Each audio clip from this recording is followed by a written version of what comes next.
Gulberg town نباغ رضوان سے صفائی مہم کے دوسرے حصہ کا آغاز کر دیا گیا۔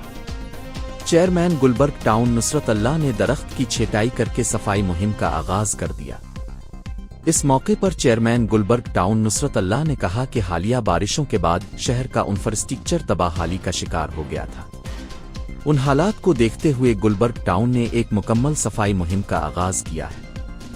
پہلے حصے میں اندرونی گلیوں کو صاف کیا گیا اور اب مین روڈ پر صفائی ستھرائی کے ساتھ محکمہ BNR سڑکوں کے گڑاوی بھی بھر رہا ہے اور محکمہ باغات کا عملہ درختوں کی چھٹائی اور خوبصورت پودے بھی لگا رہا ہے اور گلیوں میں مین ہول کے ڈھکن بھی لگائے جا رہے ہیں اور اسٹریٹ لائٹ بھی درست کی جا رہی ہے اور فٹ پاتھوں کو کلر بھی کیا جا رہا ہے۔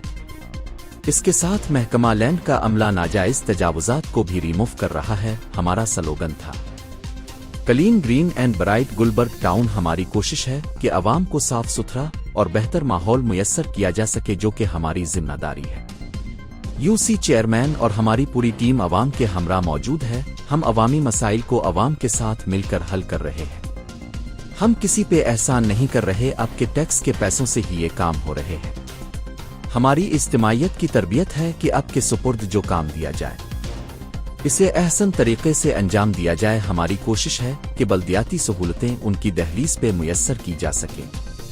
میری یہ اہلیان نے گلبرگ سے اپیل ہے کہ ہمارے ساتھ مل کر اس صفائی مہم کا حصہ بنیں اور گلبرگ کو گلبرگ بنانے میں ہمارا ساتھ دیں۔ اس موقع پر ان کے ہمراہ ڈائریکٹر باغات Muhammad Nadeem Hanif, director admin Muhammad Ali NBNR Muhammad Sohail NMN Yawar, deputy director land Rehan Siddiqui اور دیگر افسران اور تمام عملہ بھی موجود تھا۔